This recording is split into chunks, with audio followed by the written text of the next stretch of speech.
पुढची महत्त्वाची बातमी, जुन्या पेन्शनचा मुद्दा हिवाळी अधिवेशनाच्या निमित्तानं पुन्हा एकदा केंद्रस्थानी आलाय। 14 डिसेंबरपासून या मुद्द्यावर पुन्हा बेमुदत संपावर जाण्याचा इशारा देण्यात आलाय।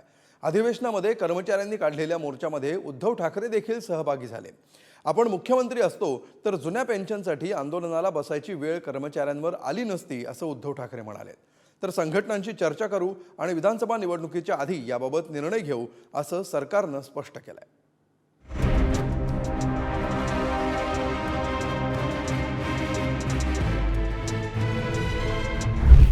जुनी पेन्शन योजना राज्यात लागू करावी यासाठी सरकारी कर्मचारी पुन्हा एकदा आक्रमक झाल्याचं दिसतंय। नागपूरच्या हिवाळी अधिवेशनात याच मागणीसाठी सरकारी कर्मचाऱ्यांनी मोर्चा काढला।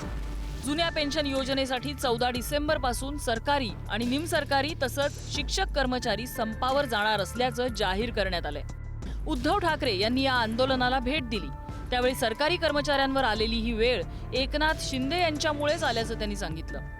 आपण मुख्यमंत्री पदावर असतो तर सरकारी कर्मचाऱ्यांवर ही वेळ येऊ दिली नसती असंही ते म्हणाले। जुन्या पेन्शन योजनेसाठी जे लाखो कर्मचारी एकवटलेत यशवंत स्टेडियमवर, त्यांनी मला आमंत्रित केलं होतं आणि मी तिथे गेलो। माझे सहकारी नेते आणि आमदार सोबत होते।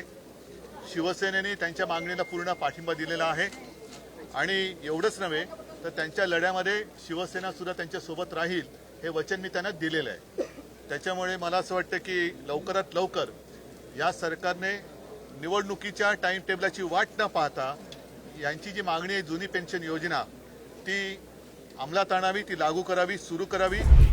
शिंदे सरकार सत्तारूढ झाल्यानंतर अर्थसंकल्पीय अधिवेशनात जुनी पेन्शन योजना देता येणार नाही असं उपमुख्यमंत्री अजित पवारांनी सांगितलं होतं। मात्र त्यानंतर सरकारी कर्मचाऱ्यांचा संप आणि शिक्षक पदवीधर विधान परिषदेच्या निवडणुकीत भाजपला पराभव स्वीकारावा लागल्यानंतर सरकारनं सूर बदलला।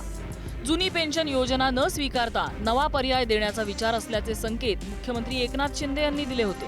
नागपुरातल्या मोर्चानंतर विधान परिषदेत हा मुद्दा कपिल पाटील यांनी उपस्थित केला।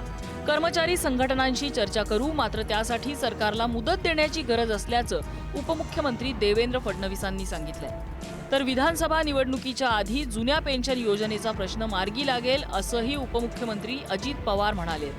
अशा प्रकारे त्यांनी संप वगैरे करू नये, तर जो काही अहवाल आला आहे त्या अहवालाच्या आधारावर चर्चा करून त्याचे पुढचे निर्णय कसे होतील हा प्रयत्न त्यांनी करावा। माननीय मुख्यमंत्र्यांनी देखील युनियन्सला चर्चेला बोलवलेलं आहे की माननीय मुख्यमंत्र्यांसोबतच्या बैठकीमध्ये काही ना काही तोडगा याच्यामध्ये निघेल। मी सभागृहाला आश्वस्त करतो यांच्या साक्षीनं, लोक विधानसभेची निवडणूक लागायच्या आधी ह्या पेन्शन जुन्या पेन्शनच्या संदर्भामध्ये निश्चितपणे हे सरकार निर्णय घेईल।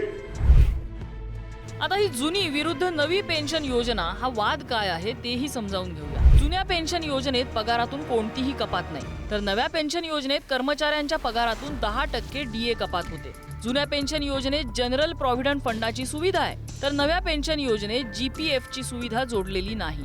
जुन्या पेन्शन योजनेत सुरक्षित पेन्शन आहे, सरकारच्या तिजोरीमधून ते जातं, तर नव्या पेन्शन योजनेमध्ये शेअर बाजारावर आधारित पेन्शन आहे आणि ती बाजाराच्या आधारे ठरते।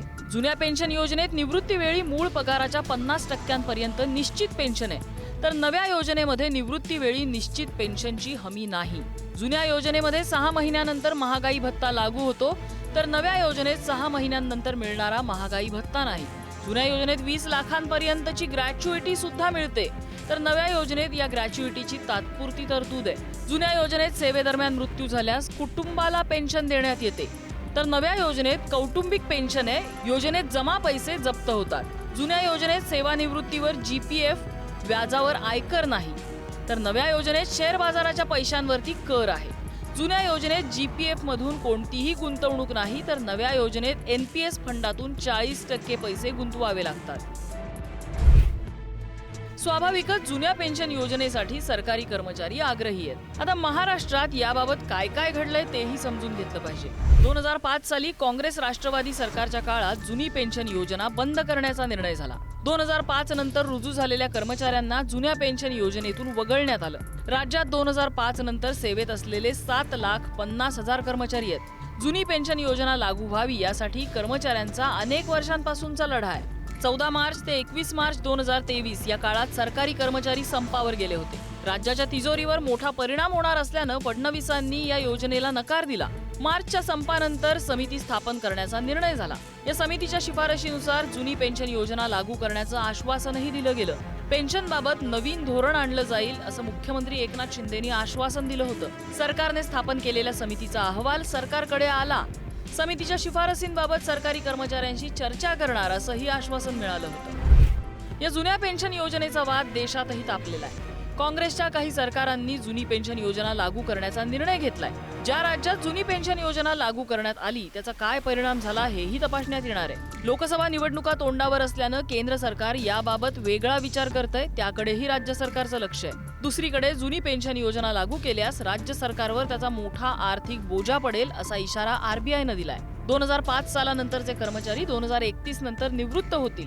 तसंच राज्याच्या आर्थिक तिजोरीवर याचा परिणाम होणार असल्यानं त्यासाठी काही वेळ द्यावा लागेल असं सरकारचं म्हणणं आहे. आता हा जुन्या पेन्शनवरून पुन्हा राज्यात संप आणि राजकारण रंगणार का याकडे सगळ्यांचंच लक्ष असेल. नागपूरहून जितेंद्र शिंगाडे, ओमकार वाबळे आणि संदीप साखरेसह ब्युरो रिपोर्ट, पुढारी न्यूज.